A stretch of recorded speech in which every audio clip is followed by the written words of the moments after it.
아멘. 여러분 29절을 다 같이 읽겠습니다. 29절 시작. 예수께서 대답하여 이르시되 하나님께서 보내신 이를 믿는 것이 하나님의 일이니라 하시니. 예.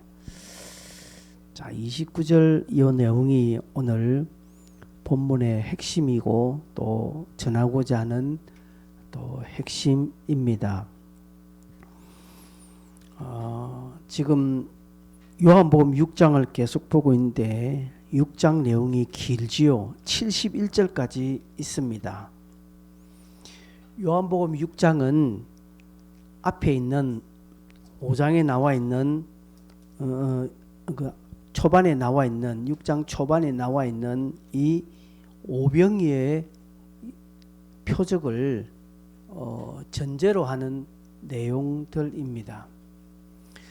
오병이어의 기적으로 수많은 사람들이 예수님을 찾으려고 왔지요. 예수께서 바다 건너 있는 것을 알고 그들이 거기까지 왔습니다. 그때 예수님은 너희가 나를 찾은 까닭은 떡을 먹고 배부른 까닭이라고 이렇게 탁 꼬집어서 이야기를 합니다. 그래서 그들에게 썩은 양식을 위하여 일하지 말고 영생하도록 있는 양식을 위하여서 일해라는 의미심장한 말씀을 던집니다. 썩은 양식을 위해서 일하지 말라. 이거는 무슨 말입니까? 우리가 먹고 입는 거 다 필요하죠. 그죠? 물질도 필요하고 사람이 먹어야 살죠. 그죠? 이것들이 중요하지만 그러니까 이것에 너희들이 최우선 삼지 말라 이 말입니다. 썩은 양식을 최우선으로 삼아서 하나님을 섬기는 것을 뒷전으로 여기지 말라 이 표현입니다. 그러면서 영생하도록 있는 양식을 위하라 하라고 이렇게 아주 깊은 메시지를 던집니다. 그러니까 오늘 28절에 그들이 묻되 우리가 어떻게 해야 하나님의 일을 하오리까 이렇게 묻습니다. 우리가 어떻게 해야 합니까? 아주 좋은 자세죠. 무엇이 하나님의 일입니까? 이렇게 묻습니다. 아주 진취적인 질문입니다. 그래서 예수님께서 29절에 돌려서 말하지 않고 이때는 탁 깨놓고 말합니다. 하나님께서 보내신 일을 믿는 것이 하나님의 일이다라고 말합니다. 즉 예수를 믿는 것이 하나님의 일이다라고 이렇게 바로 지적을 해버립니다. 유대인들은 종종 내가 어떻게 해야 됩니까? 무엇이 하나님의 일입니까? 이런 질문들을 자주 했습니다. 그래서 이들은 어떤 현상, 행위, 드러나는 것들을 하나님의 일로 보았습니다. 그래서 율법의 조목조목을 그들은 하나님의 일로 여기고 율법을 행하기를 그들은 생명으로 여겼죠. 그래서 이들은 주님에게 묻습니다. 어떻게 하는 것이 하나님의 일을 하는 겁니까? 무슨 일이 하나님의 일입니까? 묻습니다. 해당을 건축하라든지 40일 금식하라든지 아니면은 재산을 팔아 가난한 자들에게 나눠주라든지 율법의 이런 항목들을 잘 행해야 된다라고 이들은 생각을 하고 있었습니다. 그래서 여러분 마르다는 주님이 오실 때마다 부엌으로 갔지요. 열심히 부엌에서 일을 하는 것이 하나님의 일을 하는 것으로 생각했습니다. 뭔가 좀 드러나는 행위의 일을 해야, 뭔가 좀 삐까뻔쩍 나타나는 일을 해야 하나님의 일을 하는 것으로 생각했다라는 것입니다. 마태복음 19장에는 어떤 부자 청년이 나와서 선생님 내가 무엇을 하여야 영생을 얻으리까? 라고 물었죠. 그때 예수님께서 네가 이런 일을 해라 율법의 일을 말하니까 내가 어릴 때부터 다 했습니다. 묻습니다. 예수님께서 네가 가진 재물을 팔아 가난한 자들에게 나눠주고 너는 나를 따르라고 하니 이 청년이 재물이 많은 거로 근심하며 돌아갔습니다. 너는 나를 따르라. 주님을 따르는 것이 영생을 얻는 일이고 하나님을 믿는 일이라는 것입니다. 하나님 일을 행하는 것이라는 겁니다.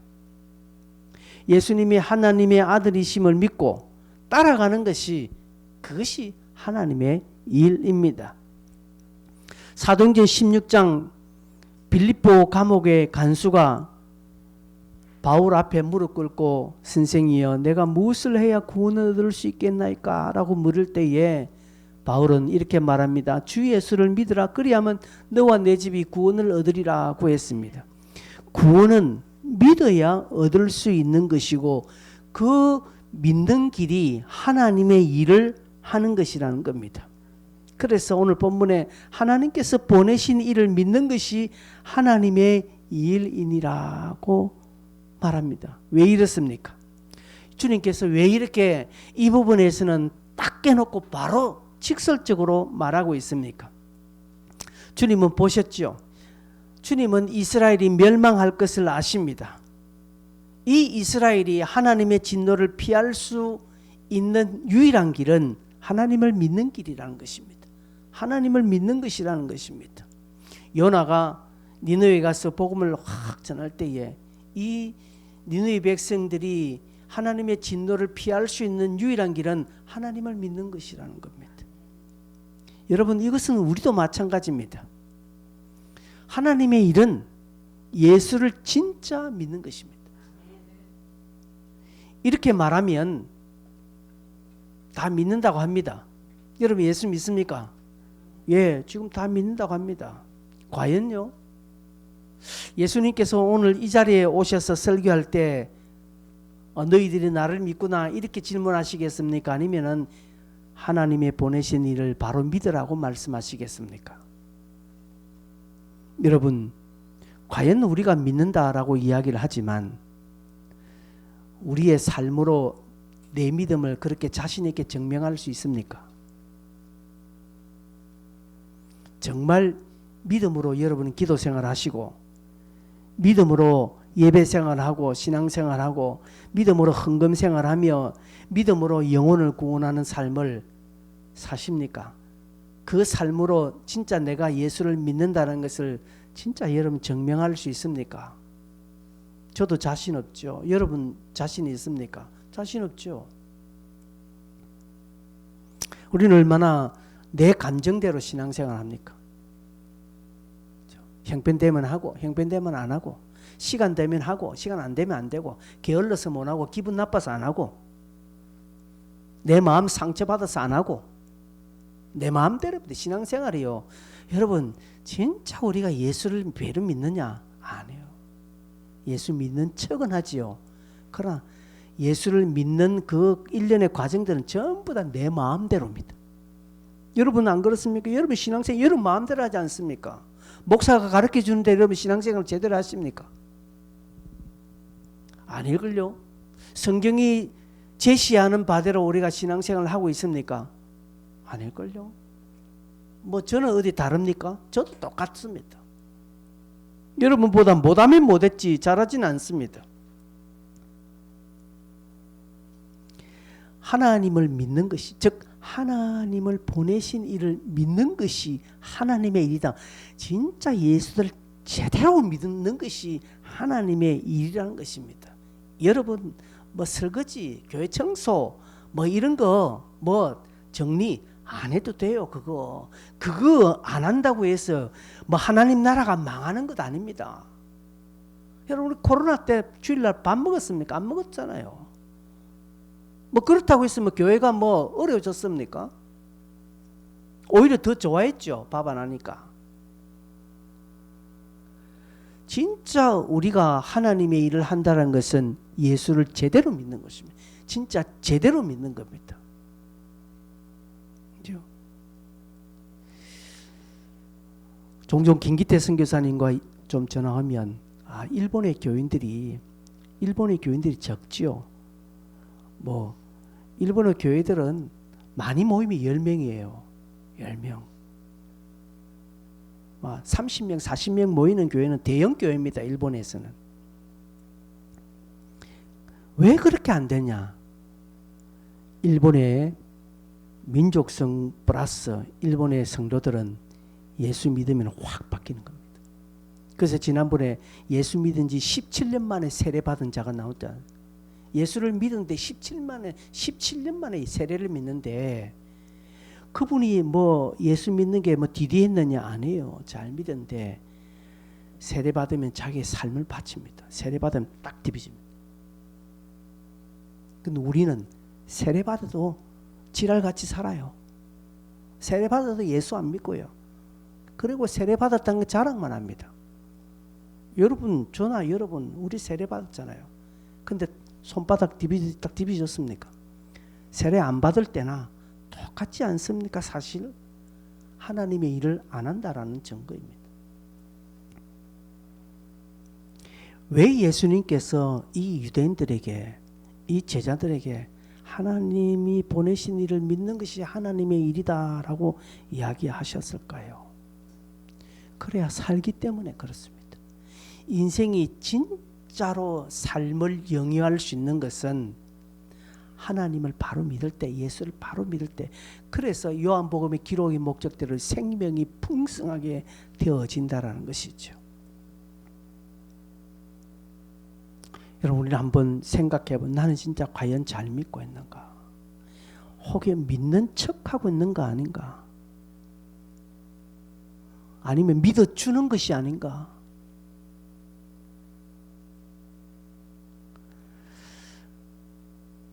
정말 내가 예수를 진짜 나의 구주로 믿고 예수를 정말 나의 주권자로 믿는다면 여러분, 지금까지 내가 했던 신앙생활을 점검해야 합니다. 그렇게 될 수밖에 없습니다.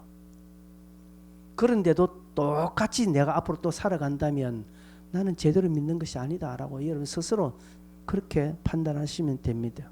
지금도 살아계시고 나와 함께 해주시는 그 예수, 그 예수로 말미암아 결코 흔들릴 수 없는 이 구원관, 우리에게 주신 이 교회 완전히 붙잡는 것입니다.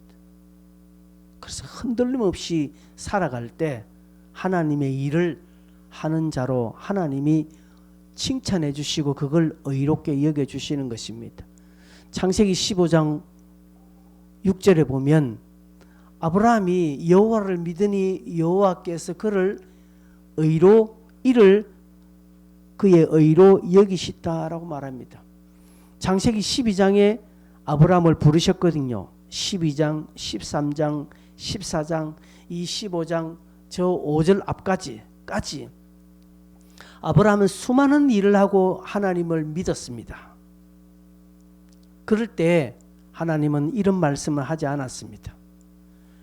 아브라함이 얼마나 위대한 일을 했습니까? 본토 친척 아비 집을 떠났습니다.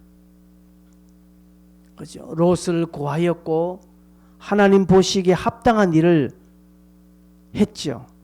그럴 때 하나님은 아브라함에게 의인이라고 칭하지 않았습니다. 그런데 15장 6절에 하나님을 믿을 때에 아브라함이 여호와를 믿으니 여호와께서 그것을 보시고 그를 의로 여기셨다. 의인이라고 말씀하셨다는 것입니다. 믿는 것이 하나님의 일입니다. 그런데 이 유대인들은 뭐라고 합니까? 이 말을 이해를 못하죠. 30절 29절에 예수님의 이 말씀을 이해를 못하니까 30절에 뭐랍니까? 그러면 우리가 보고 당신을 믿도록 행하시는 표적이 무엇입니까? 이렇게 묻습니다. 쉽게 말해서 믿게 만들어 달라는 것이죠. 뭔가 보여야 믿지. 그러니까 표적을 좀 보여달라고 말하는 겁니다. 여러분, 이 사람들에게 표적을 보여주면 믿을 사람입니까? 아니에요. 이 사람들은 앞에 지금 뭘 경험했습니까? 어떤 사건을 경험했습니까? 오병이어를 경험했잖아요. 여러분 생각해 보십시오. 보리떡 5개와 물고기 2마리로 5,000명을 먹이셨다니까.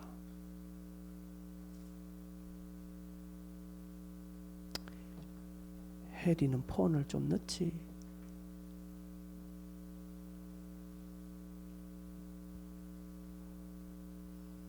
여러분 그 생각 한번 해보십시오.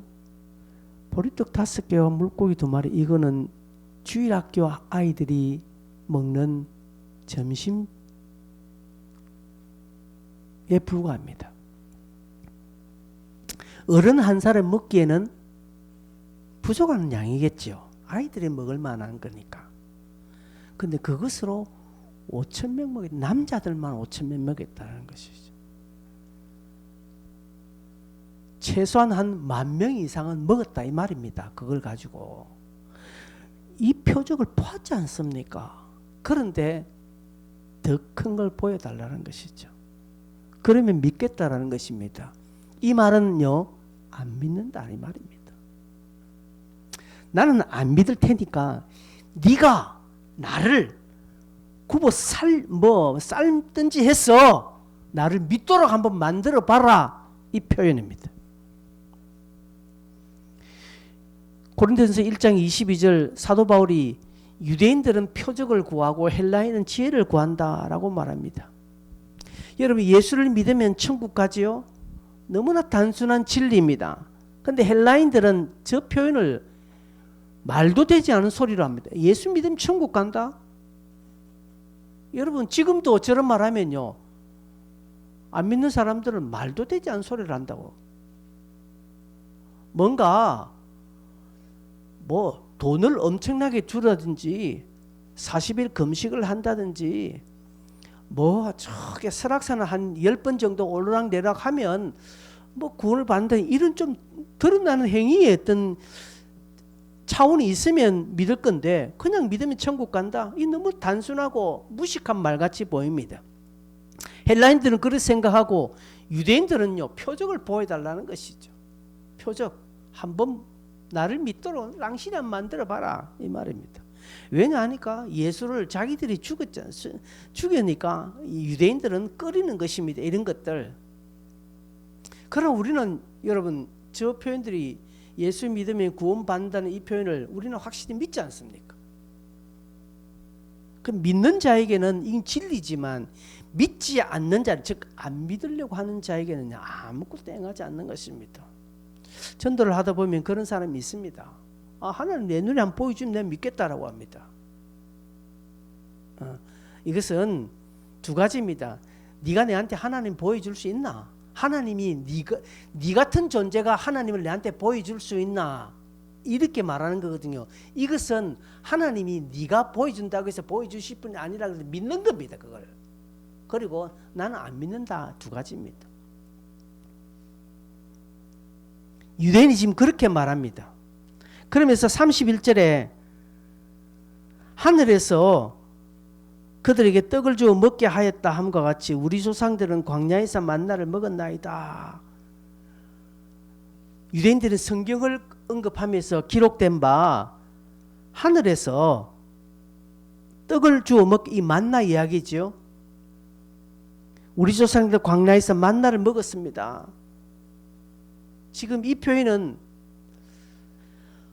모세는 40년 동안 우리 조상들을 먹였다는 거지. 너는 오늘 한 번 정도 물고기 2마리, 보리떡 5개 오늘 한 번 딱 먹인 가지고 표적을 행했다 했나? 우리 조상 모세는, 유대인들은 모세를 거의 신적으로 믿죠. 우리 조상 모세는 40년 동안 우리 민족을, 200만 넘는 이 민족을 40년 동안 주야로 먹였는데 너는 꼴랑 한 번 해가지고 믿으라고 하냐? 이 표현입니다.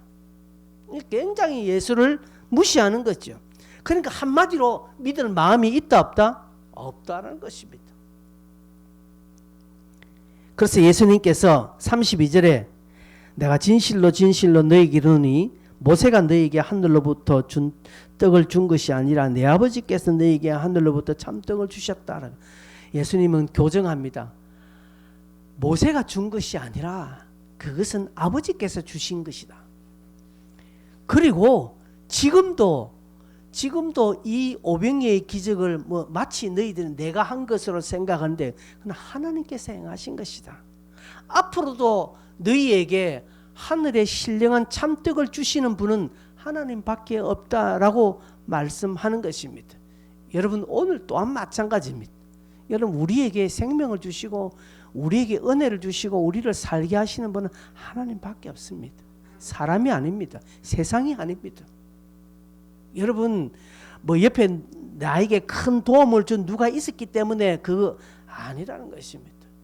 여러분을 책임지시고 여러분을 진짜 만지시고 여러분을 이끄시는 분은 하늘의 하나님 그분밖에 없다라는 사실을 여러분은 의심하지 말고 믿으셔야 됩니다. 이 믿음이 우리를 살리는 거예요. 이걸 믿는 것입니다.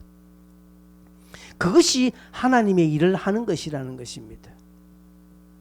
그러니까 34절에 이 유대인들이 이렇게 말합니다. 이 떡을 주여 이 떡을 항상 우리에게 주소서. 아직까지 말귀를 못 알아듣고 있고 아직도 뭔가 먹을 수 있는 물리적인 떡으로 생각하는 것입니다.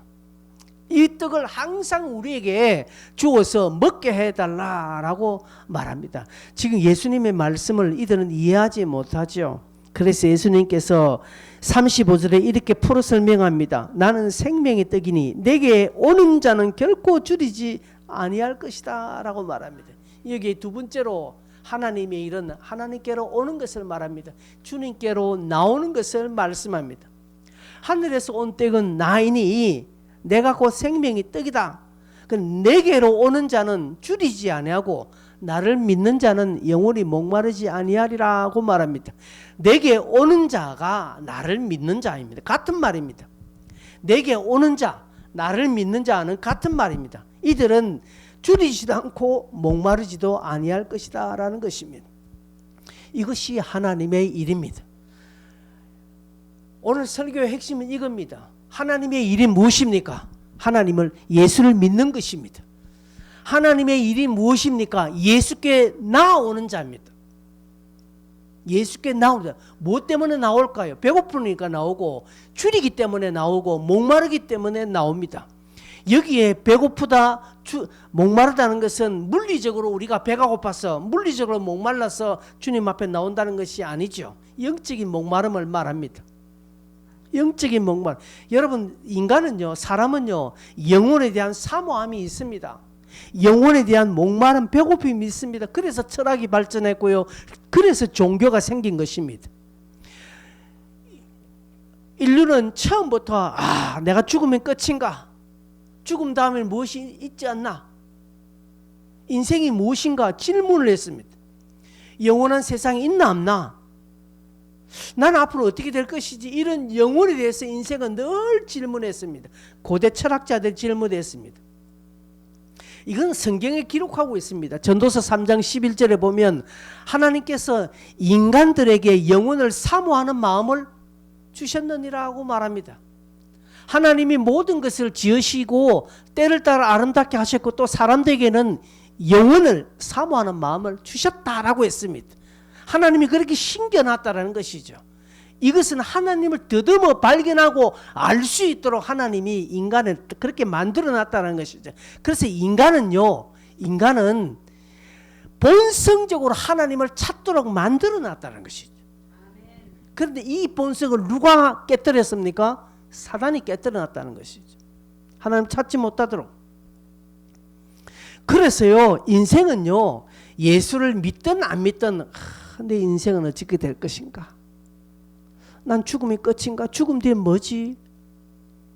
이렇게 내가 한평생 살다가 죽으면 끝인가? 이건 아닐 건데 라는 의구심을 늘 가졌다는 것입니다. 그래서 철학에 빠지고 그래서 또 다른 종교를 찾게 되었다는 것이죠.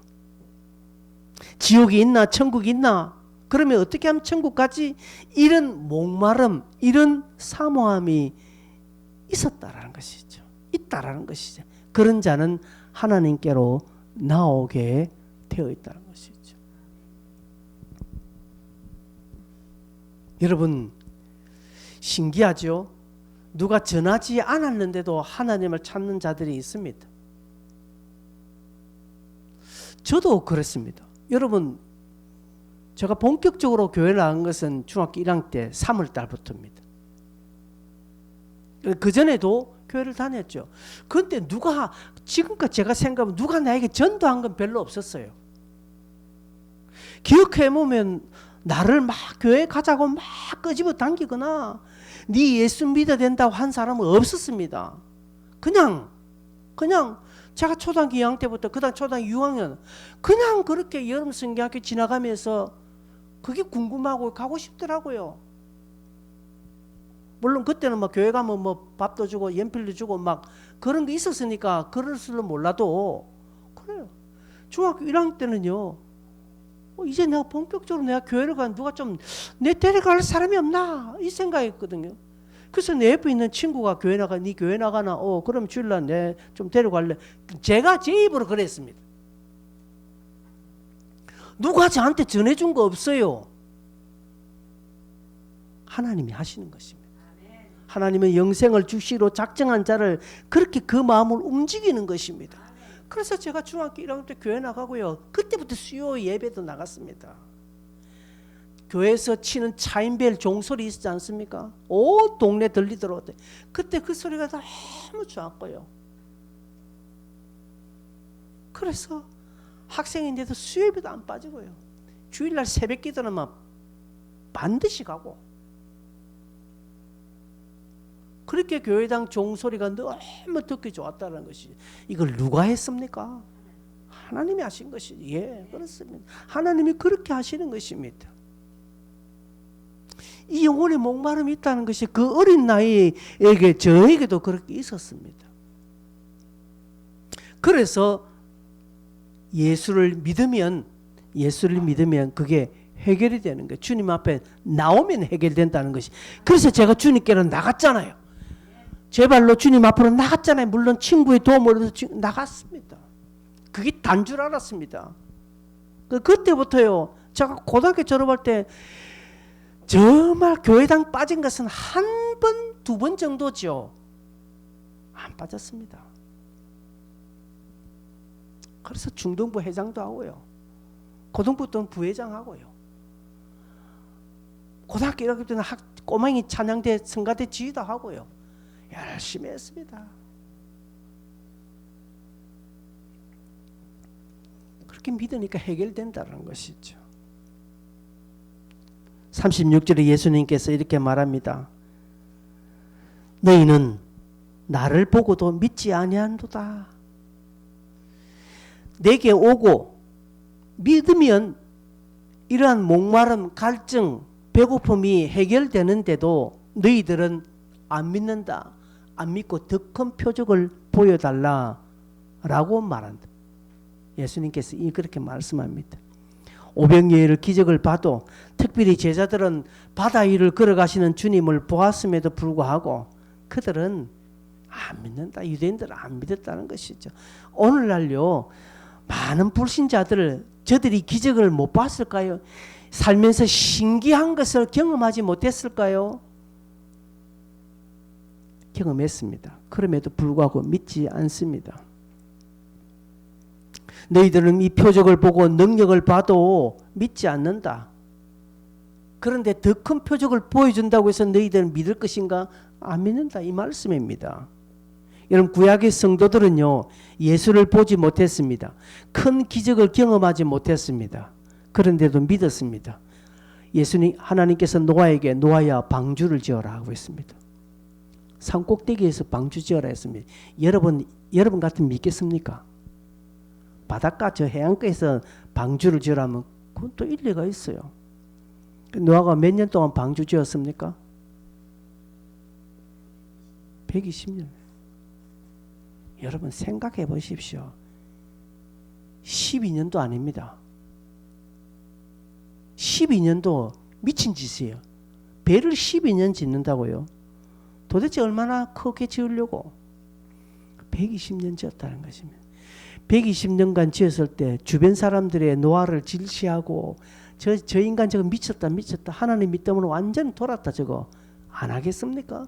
그런데도 어떤 표적, 어떤 기적, 어떤 희한한 현상 없어도 노아는 끝까지 방주를 지었다는 것이죠. 아브람 잘 살고 있는 갈대아 우르에서 하나님이 나오라니까 아브람은 떠났습니다. 그때 하나님이 희한한 기적을 확 보여줘서 아브람이 나간 게 아니라 말씀하신 하나님의 말씀만 듣고 나아갔다는 것이죠. 다윗은요, 다니엘은요, 그들에게 어떤 기적이 있었습니까? 없었습니다. 불구하고 말씀만 듣고 갔다라는 것이죠. 여러분, 오늘 우리 시작할 때 찬양했죠. 믿음으로 그물을 내려야 되는 것이지 현상 내게 드러났다고. 여러분에게 특별한 기적 같은 현상이 있으면 여러분 예수 잘 믿겠죠? 그죠? 내 눈앞에 뭔가 하나 탁 현상이 확 일어나면 잘 믿겠죠? 착각하면 안 됩니다. 안 믿습니다. 진짜요. 예수님 당시에도 안 믿었고요. 오늘날 수많은 사람도 그렇습니다. 제 아는 사람 중에 그렇습니다. 다리 버거서 병 걸려가 다리 잘라야 하는데 예수 믿고 기도받고 나았습니다. 자기도 기적이라고 하나님이 고쳐주셨다고 자기도 말했어요. 3개월 정도 다니고 난 뒤에 이제는 안 다닙니다. 왜? 내 3개월 정도 다니셨지 않나? 하나님 고쳐주신 내 아는데 그래서 내가 3개월 정도 교회를 안 다녔나? 그리고 내가 3개월 동안 헌금 안 했나? 딱 이렇게 말하고 그 다음부터 교회 안 나옵니다. 여러분, 고쳐줘도요, 인생은 이렇습니다.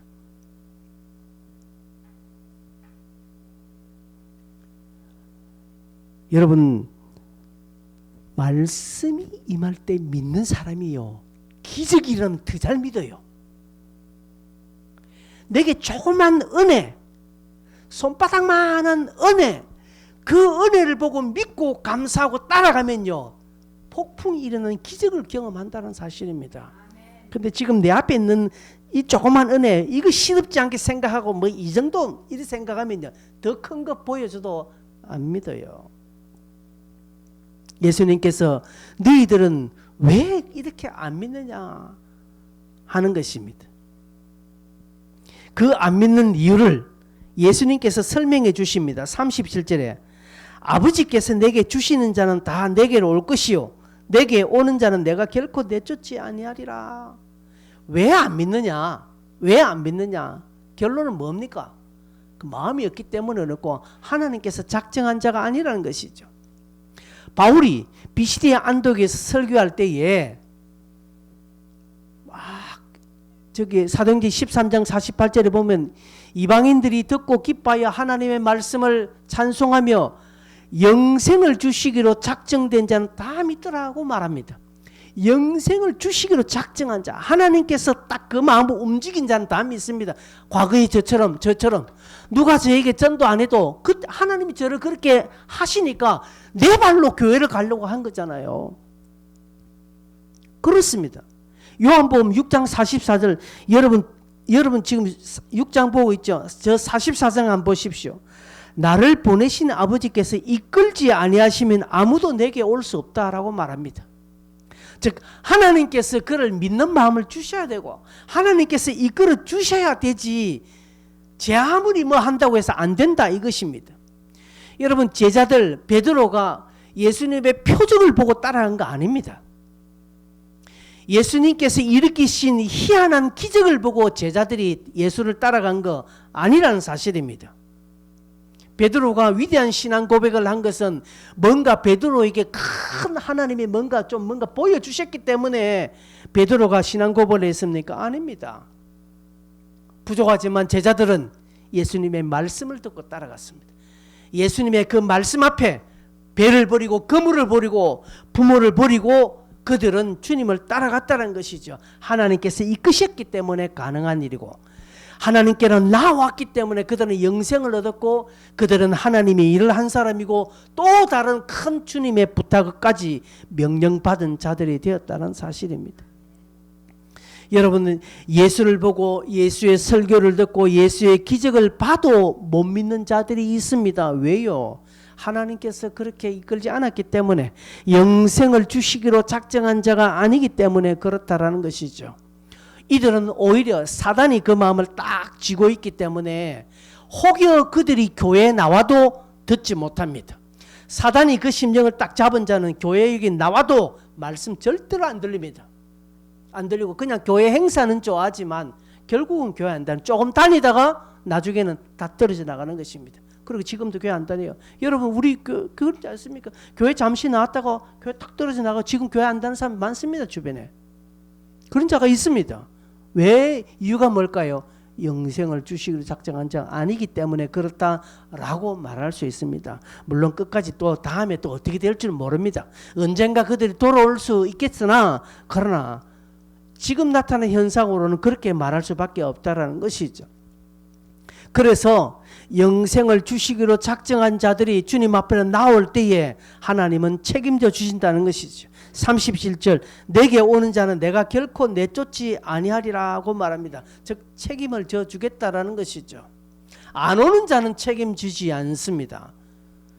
나 오는 자들을 책임지는 것입니다. 믿는 척하고 주님 앞에 어슬렁어슬거린 자도 안 됩니다. 성령을 받은 자처럼 행동하고 흉내내고 흉내내는 신앙생활,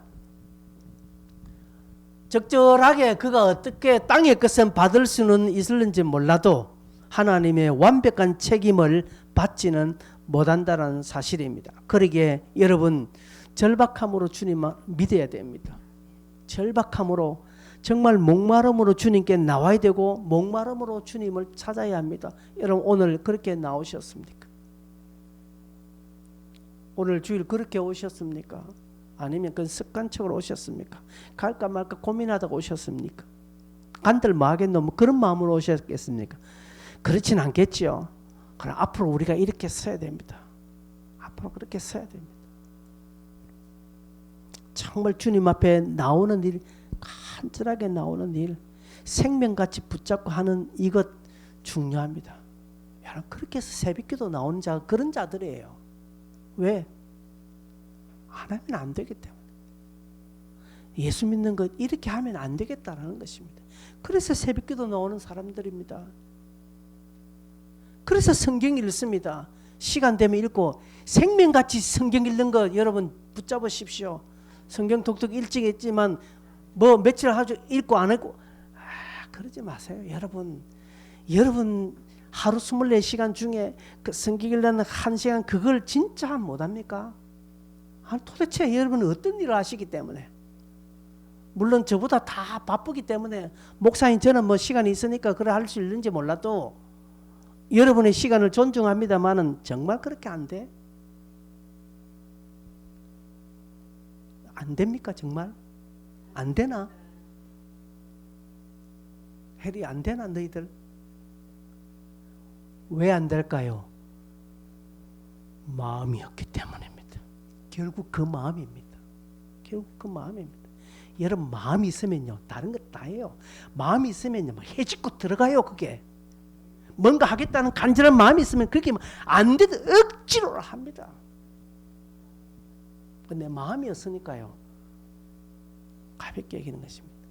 하나님이 그걸 보신 그 마음을 내게로 오는 것으로 보십니다. 그 마음을 가지는 것이 하나님의 일이란 것입니다. 교회 와서 뭐 하고 이거 하나님의 일이 아니라 진짜 간절하게 하나님께 나오는 것입니다. 예수님께서 내가 하늘에서 내려온 것은 내 뜻을 행하려 함이 아니요 나를 보내신 이의 뜻을 행하려 함이요 라고 하면서 마지막 날에 내가 그를 살리고 또 아들을 보고 믿는 자마다 영생을 얻었다라는 결론적인 말씀을 합니다. 여러분 예수님은 하늘에서 온 떡입니다. 떡이라는 것이 무엇입니까? 먹으면 배부르다는 것이죠. 예수를 우리가 잘 믿으면 영혼의 배부름이 일어나는 것입니다. 하늘에서 내려온 그 목적, 자신의 뜻이 아니라 아버지의 뜻을 이루려고 오신 그 목적을 주님께서는 지금 그 일을 하고 계십니다. 어떤 일입니까? 내게로 오는 자를 내가 잃어버리지 않고 마지막 날에 다시 내가 살리는 것, 그 일들을 하시기 위하여서 오셨고, 이 질문을 해도 못 알아듣는 이 유대인들에게 나를 믿어라, 내게로 나오라, 그러면 내가 너희 모든 것들을 책임져 주시겠다라는 이 말씀을 하고 있는 것입니다. 지난번에도 말씀했습니다만 요한복음 20장 31절, 여러분 이것은 요한복음에 기록된 목적이죠. 32절만 다 같이 한번 읽어볼까요? 시작.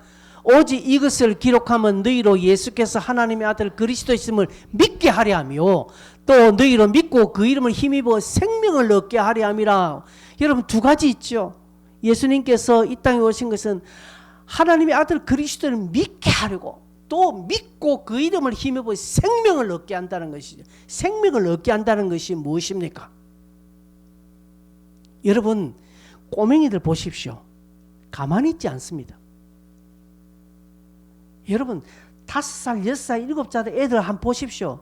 걔네들이 차분하게 가만히 앉아 있습니까? 아니요. 한시라도 가만히 있지 못합니다. 그건 뭐가 풍성해서요? 생명이 풍성하다는 것이죠. 그런데 우리 어르신들 가만히 보십시오. 하루 종일 가만히 있습니다. 왜요? 생명이 그만큼 약했기 때문에. 육신의 생명이 그만큼 약했기 때문에 그렇습니다. 영혼의 생명이 강한 자가 어떤 자입니까? 영혼의 생명이 강한 자는 가만히 있지 않습니다. 가만히 있지 않습니다. 주저앉아 있지 않습니다. 무엇을 하든지 막 움직이는 것입니다. 영적으로. 영혼의 생명이 있는 자입니다. 예수께 나오면 이렇게 된다는 것이죠. 저 말은 그렇게 나오면 내가 책임져 준다. 내가 너희를 붙들어 준다. 이 일을 해라는 것이.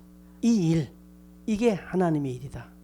이게 하나님께서 보내주신 일을 믿고 그 안에 생명을 풍성하게 하려는 하나님의 은혜라는 사실입니다. 말씀을 맺겠습니다.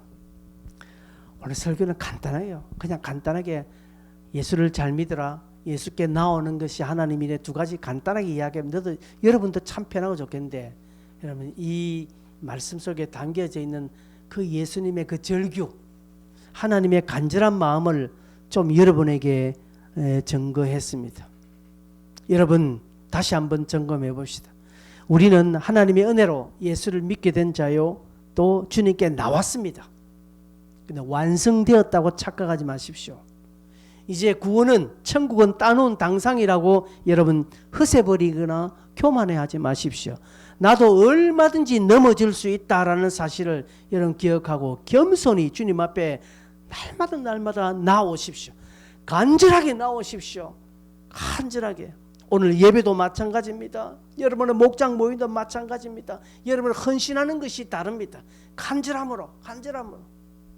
찬양팀 연습하는 것도 그렇고 뭘 교회에 뭐 하는 것도 이 간절함으로 하나님을 믿으니 이 간절함이 생겨서 이게 하나님의 일이구나. 그렇게 발전해 나간다라는 사실.